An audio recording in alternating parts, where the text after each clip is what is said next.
I was hurt. Yes, I was devastated. I mean, it was just a state of shock to even hear something like that at a hospital. The woman killed this weekend at Baptist Health Medical Center had just delivered a baby. The Jefferson County coroner says 24-year-old Precious Johnson was shot multiple times, and that 19-year-old Kenneth Terry Jr. then shot himself.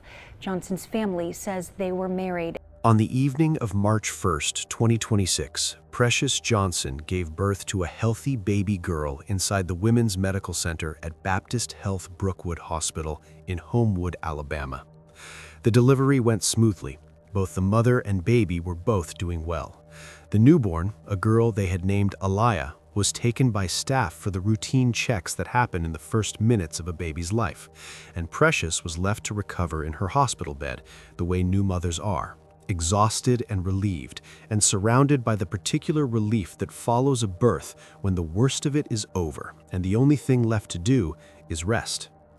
Minutes later, hospital staff heard gunshots coming from the room.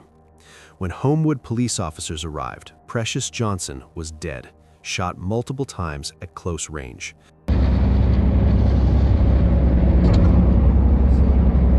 Her husband, 19-year-old Kenneth Terry Jr., was also dead beside her from a self-inflicted gunshot wound. He had been in the room the entire time. He had been there for the birth, and at some point in the few minutes between his daughter entering the world and the police being called, he had pulled out a handgun and used it on the woman who had just delivered that child. Baptist Health Brookwood Hospital confirmed to the Alabama Hospital Association that this was the first violent incident of this kind in the hospital's history. A maternity ward, a labor and delivery unit, the one place where the entire building is organized around the arrival of new life, and where the security assumption, for as long as hospitals have existed, has been that nobody brings a gun into a room where a woman has just given birth. Well, I did speak with Kenneth Terry's mother today. As you can imagine, she is devastated. She did not want to speak on camera, but she told me she just can't understand what happened. She said this young couple was having some marital problems, and Precious Johnson did not want Terry's family at the hospital when she delivered the baby, but she still can't comprehend that her son could be violent. And I will say, in my 30 years of working at the Hospital Association and representing our hospitals in the state, this is the first time something has occurred like this. To leaders here at the hospital, they did not want to speak on camera or address specific questions about security. Howard says there are no security mandates in Alabama for hospitals here, but she says, of course, that could change, and there will be a lot to learn from this incident. This is the story of Precious Alicia Janae Johnson, a 24-year-old woman who made it through labor and did not make it through the hour that followed. And it is the story of a marriage that had been quietly falling apart in the weeks before that night, in ways that the people around them either did not see or did not know how to stop. What was happening inside that marriage in the months leading up to March 1st? What did Kenneth Terry see when he looked at his newborn daughter that pushed him to do what he did? And how does a hospital room in a maternity ward become the last place a young mother ever sees? Precious Alicia Janae Johnson was 24 years old and from the Birmingham area of Alabama.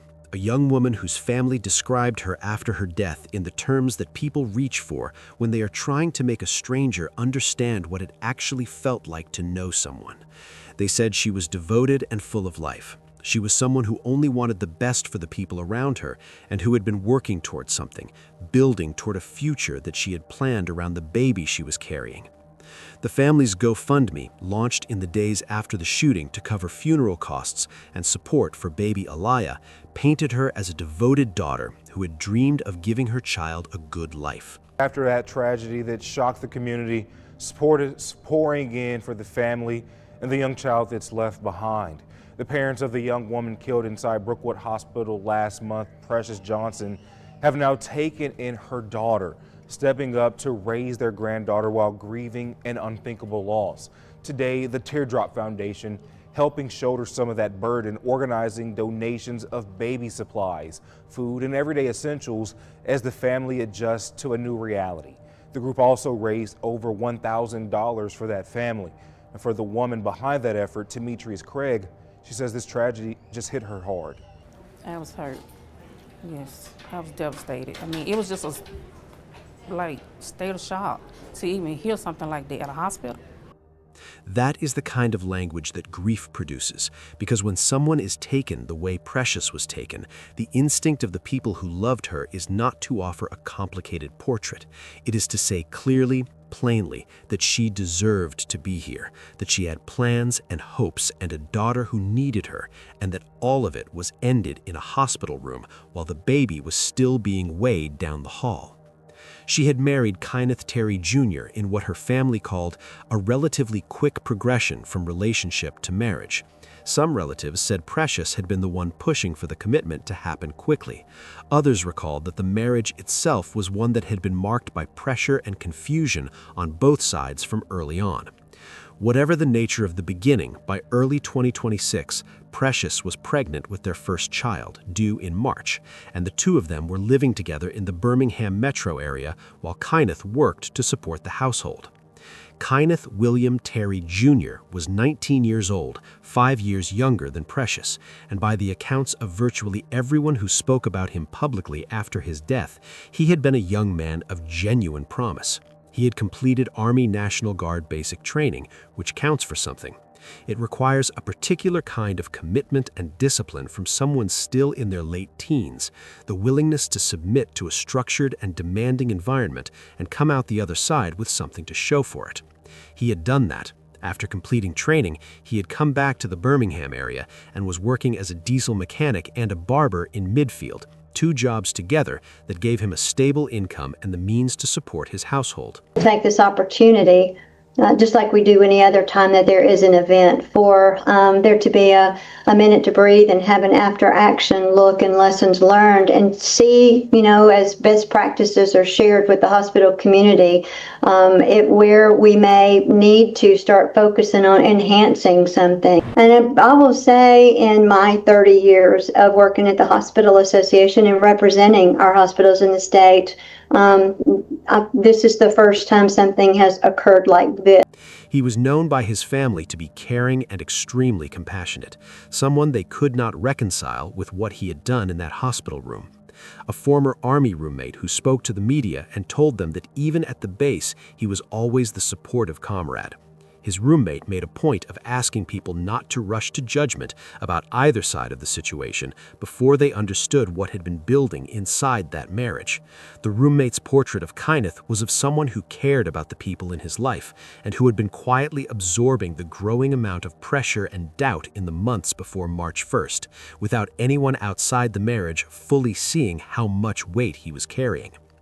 There had been no police reports filed against Kenneth for domestic violence, no restraining orders, no documented threats, no prior incidents that law enforcement had any record of. Whatever was happening between him and Precious in the weeks before the birth stayed inside the walls of their home and inside the conversations they were having with people they trusted. From the outside, there was nothing that would have flagged what was coming. The woman killed this weekend at Baptist Health Medical Center had just delivered a baby. The Jefferson County coroner says 24-year-old Precious Johnson was shot multiple times, and that 19-year-old Kenneth Terry Jr. then shot himself. Johnson's family says they were married, and they're talking to your reporter Bria Chapman, who is now live and on your side, getting information for us also about safety inside hospitals. This is just an awful, awful tragedy, Bria. By early 2026, the marriage was under significant strain. The source of most of that strain, according to statements from Kenneth's mother, his aunt, and his former Army roommate, was a combination of financial pressure and doubts about paternity that had been growing in Kenneth's mind in the weeks approaching the birth. He had been the primary financial provider for the household, and he had begun to feel, according to the people close to him, that the financial structure of the marriage was not balanced in a way that felt fair to him. His aunt made statements after his death that were more direct than that, using the phrase financial exploitation and suggesting that Kenneth had felt pressured into signing marriage papers and assuming the financial responsibilities that came with them before he was fully ready to do so. The more serious issue, the one that appears to have become consuming for Kenneth in the final weeks of the pregnancy, was the question of whether the child Precious was carrying was biologically his. He had not raised those doubts publicly, nor had he filed any legal action, but he had talked to the people closest to him, and what he told them suggested that the uncertainty had taken root in a way that he could not put down. His former Army roommate also recounted that he seemed to have been struggling privately with the fear that he had been deceived in the most fundamental way a partner can be deceived. And that is right. Awful is right. Now, this tragedy has sparked a lot of questions when it comes to safety in our hospitals. Now, I spoke to the leader of the Alabama Hospital Association about this incident and what safety protocols look like in hospitals, and if this incident might bring some changes to what we see. There's a few places in our world that we should feel safe.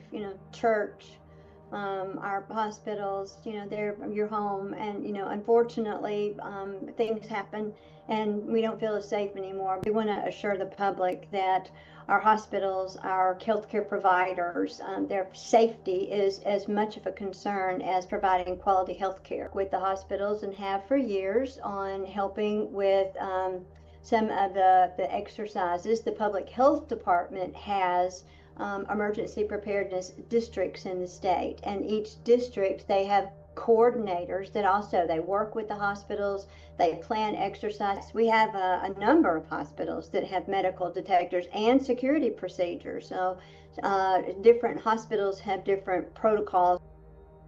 The roommate did not claim to know the truth of the situation. Nobody speaking publicly claimed to know the truth of it. What they described was a young man who had become convinced of something, whose conviction had been building for weeks, and who had no apparent outlet for processing what it was doing to him. Precious's family, for their part, remembered her as a woman who wanted the best for her child and who had been looking forward to the birth. They did not engage publicly with the allegations that Kyneth's family made after the shooting. What the two sets of family accounts make clear, taken together, is that by the time March 1st arrived, the marriage had become something that neither of them was navigating well, and the birth, rather than resolving the tension, was about to bring all of it to a head in the most devastating way imaginable. Precious was admitted to Baptist Health Brookwood Hospital on the evening of March 1st, 2026, to the Women's Medical Center on the 5th floor, Labor and Delivery Unit. Kyneth was with her. He had made a specific request before the birth that extended family members, including his own mother and aunt, not be present in the room during or immediately after the delivery. It was the kind of request that, in hindsight, people would read significance into. At the time, it was simply what he had asked for, and it had been accommodated. The birth went normally. Sometime around 8 or 9 in the evening, Precious delivered a healthy baby girl. The baby was taken by hospital staff for the routine post-birth checks that happen in those first minutes, the weighing, measuring, and assessment that newborns go through before being returned to their mothers. Precious remained in her hospital bed. Kyneth remained in the room. And in those few minutes, with the delivery done and the baby temporarily out of the room and the two of them alone together for the first time since their daughter had come into the world, something changed. McWilliams says this event shows that domestic violence is not just an issue in the home, but a health and safety concern for the community. Homicide is actually the leading cause of death in pregnant and postpartum women, much higher than any sort of medical complication. Pregnant women are truly in danger at the hands of their partners when there's domestic violence involved. According to what investigators were able to reconstruct, Kyneth had seen the newborn before she was taken for checks. What he saw in that first look at the baby appears to have been the moment everything broke open. His family later said he experienced what they imagined to be a sudden mental and emotional breakdown in that room. Seeing the baby and believing she did not resemble him collapsed something in him that had been holding under pressure for weeks. Whether that perception was accurate, whether it was distorted by grief and suspicion and the overwhelming weight of everything that had been building since the beginning of the year, is something that cannot be answered now. What is known is what he did next. At approximately 9:25 to 9:30 in the evening, minutes after the delivery, Kyneth Terry Jr. pulled out a handgun and shot Precious Johnson multiple times at close range inside the hospital room. He then turned the gun on himself.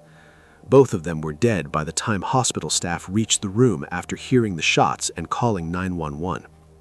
Homewood police responded to a shots fired call inside the Women's Center and arrived to find no ongoing threat and no one else in danger.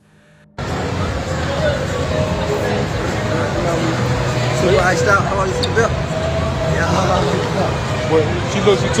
Yeah, she took. That's to take a girl. Got on take a nigga girl clone. Hey, where they went? I don't even know, bro. Hell no. All right, where we going? Right. Right. Hold on. Put your feet on. I'm looking. Turning the signal. What is signal? Right here. Yeah. Push it up. Yeah. All right. So don't press the gas. You're gonna turn your wheel. Don't press the gas. Don't press the gas. Do not. I ain't pressing the gas, dude. All right. Cover the brakes. Hold up. Get over. Stay on the road.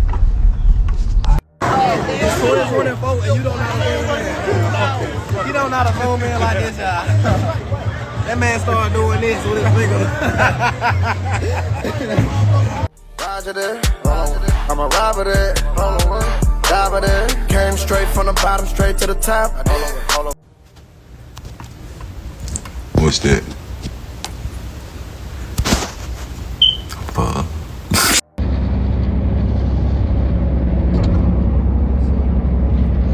The Jefferson County Coroner's Office later confirmed that Precious had died from multiple gunshot wounds and that Kyneth had died from a self-inflicted gunshot wound.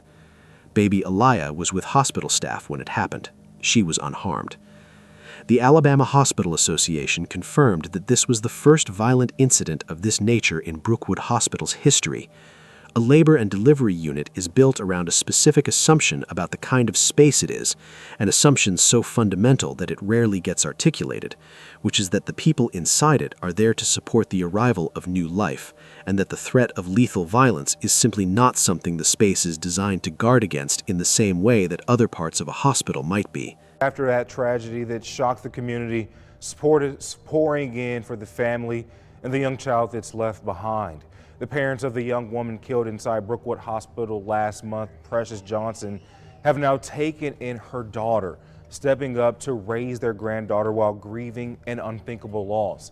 Today, the Teardrop Foundation helping shoulder some of that burden, organizing donations of baby supplies, food, and everyday essentials as the family adjusts to a new reality. The group also raised over $1,000 for that family. And for the woman behind that effort, Demetrius Craig, she says this tragedy just hit her hard. I was hurt. Yes, I was devastated. I mean, it was just a state of shock to even hear something like that at a hospital. There are no metal detectors at the entrance to the maternity ward. Visitors are not screened for weapons.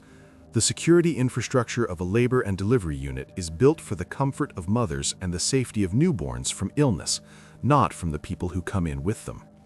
That assumption held for the entire history of Brookwood Hospital until the evening of March 1, 2026. Homewood Police and the Jefferson County Coroner's Office classified the case as a domestic-related murder-suicide within 24 hours. There was no ongoing suspect to find, no investigation that needed to remain open in the traditional sense. What remained was the work of notifying families, of transferring a newborn baby into the care of extended relatives, and of processing what had just happened inside a hospital that had never had to process anything like it before. Baby Aliyah was placed with family members immediately. She was healthy. She was, by every account from the people who took her in, exactly what a baby born under those circumstances could be, which is to say, completely unaware of any of it, needing only the things that newborns need, and surrounded by people who understood that whatever had happened between her parents, she was entirely without any part in it, and deserved every protection they could give her. Kyneth's family had a harder public road to walk. Well, I did speak with Kenneth Terry's mother today. As you can imagine, she is devastated. She did not want to speak on camera, but she told me she just can't understand what happened. She said this young couple was having some marital problems, and Precious Johnson did not want Terry's family at the hospital when she delivered the baby, but she still can't comprehend that her son could be violent. And I will say, in my 30 years of working at the Hospital Association and representing our hospitals in the state, This is the first time something has occurred like this. To leaders here at the hospital, they did not want to speak on camera or address specific questions about security. Howard says there are no security mandates in Alabama for hospitals here, but she says, of course, that could change, and there will be a lot to learn from this incident. His mother and aunt spoke to the media and said plainly that they did not understand how the person they knew could have done what he did. They confirmed that there had been serious problems in the marriage. They mentioned the paternity doubts. His aunt made the more pointed accusations about financial pressure and what she described as exploitation, followed by his former Army roommate, who offered a more measured version of the same picture when he asked people not to judge either side without understanding what had been happening inside that marriage in the months before the birth. None of the statements from Kynath's family expressed anything other than grief and confusion, the particular bewilderment of people trying to reconcile a person they loved with an act they cannot make sense of. In the days following the shooting, the conversation in Alabama media shifted to a question that the incident had made impossible to ignore. How does a man walk into a labor and delivery unit with a handgun? Baptist Health Brookwood Hospital announced an internal review of its security protocols following the incident, a review that the Alabama Hospital Association was monitoring given the implications for maternity wards across the state. The questions being asked were not complicated. Should there be metal detectors at the entrance to labor and delivery units? Should visitors be screened before being allowed into a room with a recovering mother and a newborn?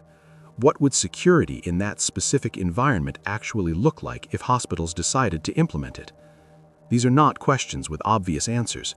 Metal detectors and security screening in maternity wards would represent a fundamental change in how those spaces feel, and how they feel is considered part of what they are.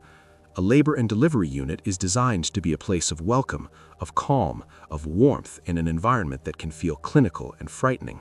Devastated after a new mother was shot and killed by her husband, who then took his own life. It all happened in Brookwood Hospital less than 24 hours ago. Jefferson County Coroner's report says Precious Johnson was shot multiple times. Authorities say she was a patient in the hospital. Family members say the 24-year-old had just had a baby with her husband, 19-year-old Kenneth Terry Jr. According to the coroner, Terry died of a self-inflicted gunshot wound. Homewood police think the hospital shooting was a domestic-related murder-suicide. WVTM 13's Lisa Crane joins us live and local from Brookwood Hospital. Lisa, you spoke with family members in the Alabama Hospital Association today. What have you learned? Well, I did speak with Kenneth Terry's mother today. As you can imagine, she is devastated. She did not want to speak on camera, but she told me she just can't understand what happened. She said this young couple was having some marital problems, and Precious Johnson did not want Terry's family at the hospital when she delivered the baby, but she still can't comprehend that her son could be violent. To leaders here at the hospital, they did not want to speak on camera or address specific questions about security. Howard says there are no security mandates in Alabama for hospitals here, but she says, of course, that could change, and there will be a lot to learn from this incident. Adding the infrastructure of a security checkpoint to the entrance of that floor would communicate something different, and hospitals have to weigh what that communication does to the experience of the mothers and families coming through. At the same time, what happened to Precious Johnson is now part of the record, and it is a record that hospitals making those decisions will have to reckon with going forward. As of March 2026, the review that Brookwood Hospital launched in the immediate aftermath of the shooting is ongoing. No public statement has been made about specific policy changes. The conversation that started about how hospitals protect the most vulnerable people in the most vulnerable moments of their lives is one that will continue well beyond any individual institution's internal review. May Precious Elisha Janae Johnson rest in perfect peace. She was 24 years old. She had carried a baby through a full pregnancy, shown up to a hospital ready to bring her daughter into the world, and done exactly that. She had survived the hardest physical hours of the entire experience. She deserved to be the one to hold Aliyah first, to be the one to bring her home, to be the mother she had been preparing to be. None of that was taken from her by illness or accident or anything outside of a decision made by the person who was in the room with her. You think you six or so, bro?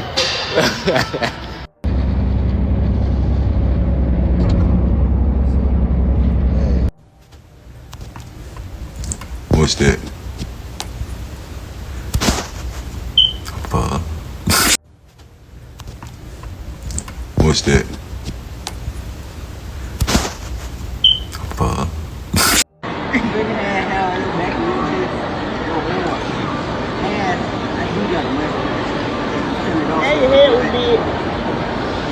I'm hearing the excuses right here. Yeah, maybe the what you got?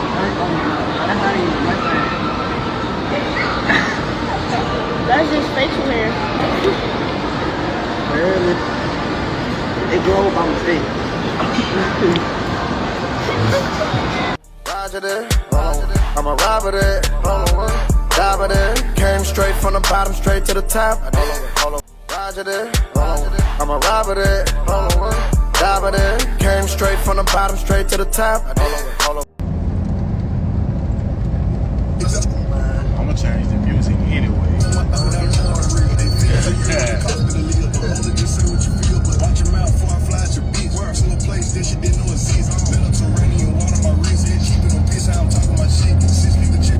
Alright, where we going? Right. Right? Hold on. Put your feet on the brakes. I'm looking. Turning your signal. What a signal? Right here. Yeah. Push it up. Yeah. Alright. So don't press the gas. You're gonna turn your wheel.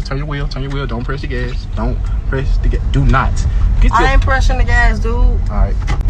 Cover the brakes. Hold on, get over. Stay on the road. It's 2024 and you don't know how to phone man. You don't know how to phone man like this, y'all. That man started doing this with his finger.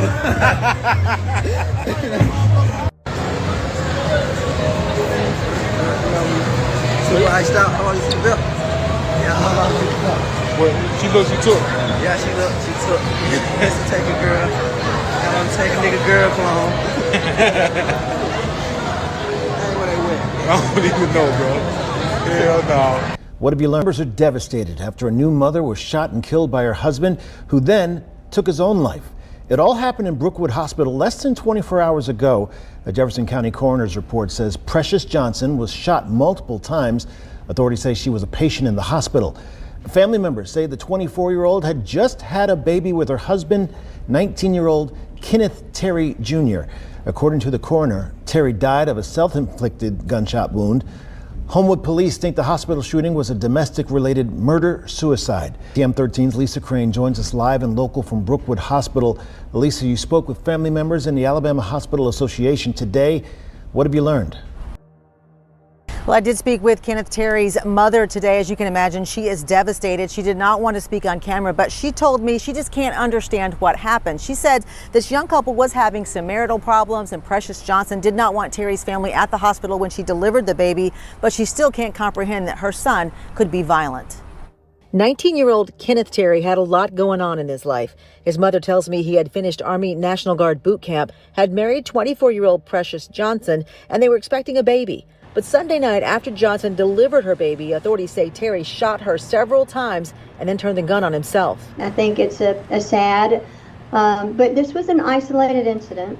And I will say in my 30 years of working at the Hospital Association and representing our hospitals in the state, this is the first time something has occurred like this. Because of this tragic incident, Howard says we could see changes to security protocol at hospitals like Baptist Health Brookwood. I wanted to get an idea of the security there. Less than a day after the shootings, I walked through the labor and delivery unit unchecked. Hospitals always do after action reports and look at what are the lessons learned, what worked well, what might need to be refined. And in doing that, it's not uncommon for the Hospital Association to pull together all of our hospitals to share information and best practices and what worked and what didn't work and what might need to be revisited. Now, I reached out to leaders here at the hospital. They did not want to speak on camera or address specific questions about security. Howard says there are no security mandates in Alabama for hospitals here, but she says, of course, that could change, and there will be a lot to learn from this incident. Live in Homewood, Lisa Crane, WVTM 13.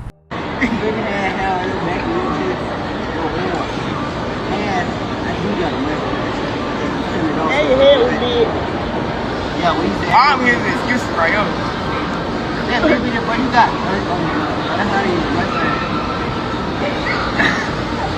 That's just facial hair. Really? It grew by mistake. That is the particular cruelty of what happened on March 1st, and it is the thing her family will carry alongside that baby girl for the rest of their lives. For baby Aliyah, who will grow up in the care of the extended family who stepped in on the night she was born, the story of her mother and the night she came into the world will be something she learns gradually and in pieces, at an age and in a way that the people raising her will have to navigate with enormous care. She deserves a full life. She deserves to be known as herself, and not only as the baby who survived what happened in that hospital room. The people who are raising her clearly understand that, and they are the reason she has the start she has, despite everything. Let me know what you think in the comments section below.